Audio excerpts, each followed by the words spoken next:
آج پتہ نہیں لوگوں کو کیسے اسٹیج مل گئے اور کیسے سننے والے مل گئے، جو آئے بکے جا رہے ہیں اسٹیج کے اوپر، مائک کے اوپر، کوئی بولنے والا نہیں۔ سرکار دو جہاں صلی اللہ تعالیٰ علیہ وسلم کی ایک اور حدیث پاک ہے، میرے آقا نے فرمایا جہاں میرے صحابہ پر سب کو ستم کیا جائے، ان کی تنقیص کی جائے، ان کے بارے میں غلط جملے بولے جائیں یا ان کو گالی دی جائے، گردن جھکا کے مت بیٹھا کرو، گردن جھکا کے مت بیٹھا کرو، بلکہ گردن اٹھا کے کہو لعنت اللہ علی شرکم، تمہارے اس شر پر اللہ کی لعنت ہو۔ آج ہم گردن جھکائیں، بلکہ کئی تو ایسے پھر نعرے شروع کر دیتے ہیں۔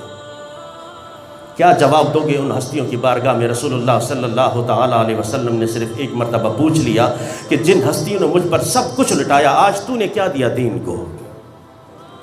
جنہوں نے نہ اپنی جان کی پرواہ کی، نہ اولاد کی پرواہ کی، نہ مال کی پرواہ کی، سارا کچھ چھوڑ چھاڑ کر مکہ المکرمہ سے سب کچھ، اپنے خاندان کو بھی چھوڑا، اپنے گھروں کو بھی چھوڑا، بیویوں کو چھوڑا، اولاد کو چھوڑا، سب کچھ ترک کر کے رسول اللہ صلی اللہ تعالیٰ علیہ وسلم کے ساتھ مدینہ طیبہ چلے آئے، اور پھر آج ہم ایک ٹکا بھی خرچ نہ کر سکیں اور پھر ڈٹ کے بات کریں ان کی شان پر؟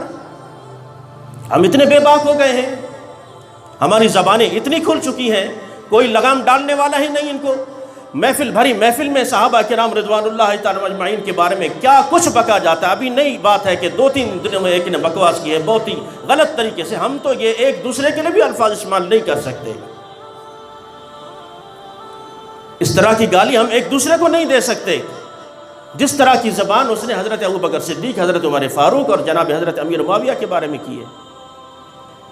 آج ہم خواب خرگوش میں ہیں، جب یہ باتیں کی جائیں تو لوگ سمجھتے ہیں کہ شاید کوئی اختلاف پھیلایا جا رہا ہے۔ نہیں، آپ کے ایمان کو بچانے کی تدبیر کی جا رہی۔ خدا کے لیے اپنے ایمان کی حفاظت کرو۔ جس محفل میں، جس مجلس میں صحابہ کرام رضوان اللہ تعالیٰ اجمعین کے بارے میں کوئی ایسا نقص بیان کیا جائے، کھڑے ہو کر کہو کہ تمہارے اس شر پر اللہ کی لعنت ہو۔ یہ صحابہ کی سنت ہے، میرے آقا کریم صلی اللہ تعالیٰ علیہ وسلم کی سنت مبارکہ ہے۔ کیا وجہ ہے کہ آج کھلے عام حضرت معاویہ رضی اللہ تعالیٰ عنہ پر سب و شتم کیا جاتا ہے؟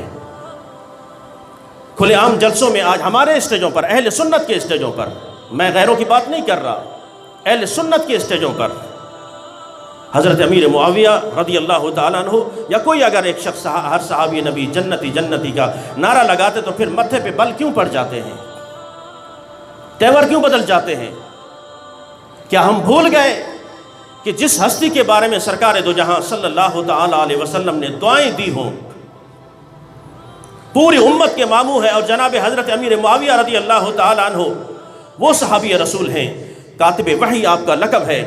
ہم ساری زندگی خیانت کرتے ہیں، ساری زندگی جھوٹ بولتے ہیں، ساری زندگی عیبوں سے گناہوں سے بھری پڑی ہے، اور انگلی اٹھائیں گے امیر معاویہ پر۔ ہم پہلے اپنا کردار دیکھیں، جنہوں نے سب کچھ لٹایا۔ میں نے پہلے عرض کی حضرت امیر معاویہ وہ جو خود بھی صحابی، والد ابو سفیان سے، اچھا لوگ کہتے ہیں کہ انہوں نے رسول اللہ سے دشمنی کی، مخالفت کی۔ حضرت امیر معاویہ نے، حضرت ابو سفیان نے رسول اللہ سے دشمنی کی، یہ اسلام لانے سے پہلے کی باتیں ہیں۔ اگر یہ بات ہے تو کربل کے میدان میں حضرت حر امام حسین سے لڑنے آئے تھے۔ کربلا کے میدان میں حضرت حر امام حسین سے لڑنے کے لیے آئے تھے، میدان سجنے والا تھا، لیکن توبہ تائب ہو کر امام حسین کے قدموں میں گر گئے۔ آج جب بھی کوئی نام حضرت حر کا لیتا ہے، ادب و احترام سے لیتا ہے۔ حضرت حر کو معافی مل سکتی ہے تو پھر امیر معاویہ کو معافی کیوں نہیں ہے؟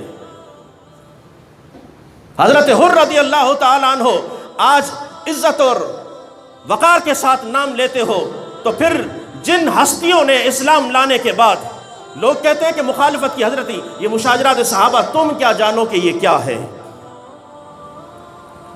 جس ہستی کے ہاتھ پر جناب سیدنا حضرت امام حسن رضی اللہ تعالیٰ عنہ بیعت فرما لے، جس ہستی کے ہاتھ پر جناب حضرت امام حسین رضی اللہ تعالیٰ عنہ بیعت فرما لے۔ حضرت امیر معاویہ رضی اللہ تعالیٰ عنہ کے بارے میں نے کہا نا کہ امام حسن نے ان کے ہاتھ پہ بیعت کی، اور امام حسین رضی اللہ تعالیٰ عنہ ان کے ہاتھ پہ بیعت کی، صلح کر لی۔ اتنا جنگ و جدل ہونے کے بعد، خون ریزی ہونے کے بعد جب وہ صلح کر رہے ہیں، آپ ان سے زیادہ غیرت مند ہیں؟ آپ کو ان سے زیادہ جو ہے نا طاقت ہے؟ جس ہستی پر پوری کائنات ناز کرے،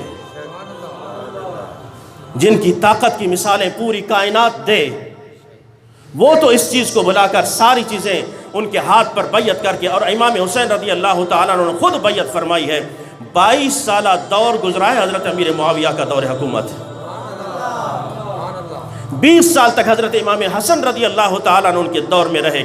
اس 20 سال کے عرصے میں اور 22 سال کے عرصے میں جناب حضرت امام حسین رضی اللہ تعالیٰ عنہ شہزادہ بطول نواسہ رسول صلی اللہ تعالیٰ علیہ وسلم نے 22 سالہ عرصے میں کوئی ایک ایسا موقع نہیں ملا ہو کہ حضرت امیر معاویہ سے کوئی شکایت ہو۔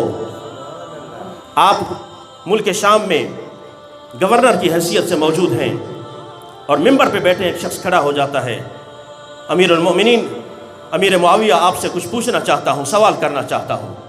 حضرت امیر معاویہ کہتے ہیں کہ وہ جو پوچھنا ہے جاؤ حضرت علی سے پوچھو، جو پوچھنا ہے جاؤ حضرت علی سے پوچھو، اس لیے کہ اس دنیا میں اس وقت علی سے زیادہ علم رکھنے والا کوئی نہیں ہے۔ یہ کون کہہ رہا ہے؟ امیر معاویہ کہہ رہے ہیں۔ کوئی شخص بھرے مجمع میں مجھ سے کھڑے ہو کر کہے، میرے چاہنے والے محبت کرنے والے بیٹھے ہوں، کہ میں آپ سے کچھ پوچھنا چاہتا ہوں، میں کہوں کہ نہیں جاؤ فلاں عالم سے پوچھ لو، وہ آگے کہے کہ نہیں میں اس سے محبت نہیں کرتا، میں آپ سے محبت کرتا ہوں، میں آپ سے ہی پوچھوں گا، مجھ سے تشفی ہوگی تو آپ سے ہوگی، تو بعض جگہ دیکھا گیا ہے تو پھر ہماری مسکراہٹ بکھر جاتی ہے کہ واہ واہ ہو گئی، میری تعریف ہو رہی ہے بھرے مجمع میں، میری واہ واہ ہو رہی ہے تو میں خوش ہوں گا۔ لیکن امیر معاویہ کا انداز دیکھیے، جب اس شخص نے کہا کہ میں آپ سے سوال کرنا چاہتا ہوں، آپ نے فرمایا جاؤ علی سے پوچھو، اس دنیا میں اگر کوئی علم والا ہے تو علی ہے، جاؤ اس سے پوچھو۔ تو اس نے کہا کہ اے امیر معاویہ میں آپ سے محبت کرتا ہوں، علی سے نہیں، میں آپ سے محبت کرتا ہوں، علی سے نہیں۔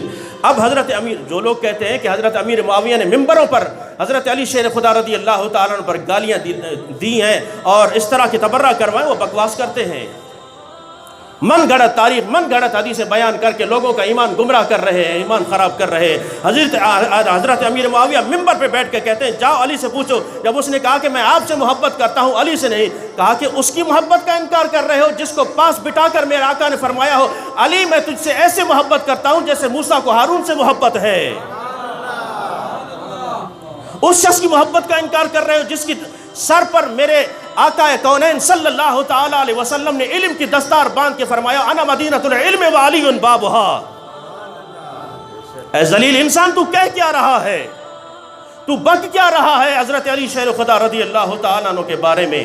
تو عزیزان محترم، ان کی تو آپس میں ایسی محبت ہو، ایسا اتفاق ہو، اور ہم ان کو آپس کے اختلاف میں ڈال کر پتہ نہیں کہاں ڈالنا چاہتے ہیں۔ تو میرے آقا کریم صلی اللہ تعالیٰ علیہ وسلم نے فرمایا لا تسبوا اصحابی، میرے صحابہ کو گالی مت دو، جس نے میرے صحابہ کو گالی دی اس نے مجھے گالی دی، اور جس نے مجھے گالی دی اس نے اللہ کو گالی دی، اور جس نے اللہ کو گالی دی اس کا ٹھکانہ جہنم ہے۔ لا تسبوا اصحابی، سرکار دو جہاں صلی اللہ تعالیٰ علیہ وسلم نے ارشاد فرمایا جو میرے صحابہ پر تبرہ کرتا ہے اس پر اللہ کی بھی لعنت ہے اور پورے کائنات کے لوگوں کی بھی لعنت ہے، ملائکہ کی بھی لعنت ہے اس پر۔ تو حضرت امیر معاویہ رضی اللہ تعالیٰ عنہ وہ ہستی ہیں جن کے بارے میں سرکار دو جہاں صلی اللہ تعالیٰ عنہ اور ان کے خاندان، میں نے کہا نا کہ ان کے ماموں حضرت ابو حذیفہ وہ بھی مسلمان صحابی رسول، اور کیا مقام ہے، ایک جنگ کے موقع پر حضرت ابو حذیفہ کا باپ مرا پڑا ہے، بیٹا مرا پڑا ہے، چچا مرا پڑا ہے سامنے۔ میرے آقا نے جب 3 لاشیں دیکھیں ابو حذیفہ کو بلایا، فرمایا جاؤ بلا کے لاؤ۔ ابو حذیفہ آتے ہیں، یہ آپ امیر معاویہ کے ماموں ہیں۔ بلایا گیا ابو حذیفہ کو، کہا کہ ابو حذیفہ تیرے دل کا کیا حال ہے، تیرے سامنے باپ کی لاش ہے، بیٹے کی لاش ہے، چچا کی لاش ہے۔ اللہ اکبر۔ ابو حذیفہ کا جو جواب تھا، ابو حذیفہ کہتے ہیں یا رسول اللہ دل تو آپ پر قربان ہے، دل تو آپ کا دیوانہ ہے۔ سامنے باپ کی لاش ہے، بیٹے کی لاش ہے، چچا کی لاش ہے، لیکن ایمان کی تقویت دیکھیے، ایمان کی مضبوطی دیکھیے۔ میرے آقا نے امتحان لینے کے لیے فرمایا تیرے دل کا کیا حال ہے؟ عرض کی یا رسول اللہ دل تو آپ کا ہی دیوانہ ہے۔ ان خاندان کی اتنی بڑی قربانیاں ہو اور پھر ان پر ایسے تبرہ کیا جائے بھری محفلوں بھری مجلسوں میں، خدا کے لیے ایسی محافلوں سے گریز کیا کرو جن محافلوں میں صحابہ کرام پر سب و شتم کیا جائے، جن محافلوں میں اہل بیت پر سب و شتم کیا جائے۔ ہم ان دونوں سے بیزار ہیں، ہمارا اس سے تعلق ہے جو صحابہ کے بھی غلام ہو، اہل بیت کا بھی غلام ہو۔ وآخر دعوانا الحمدللہ رب العالمین۔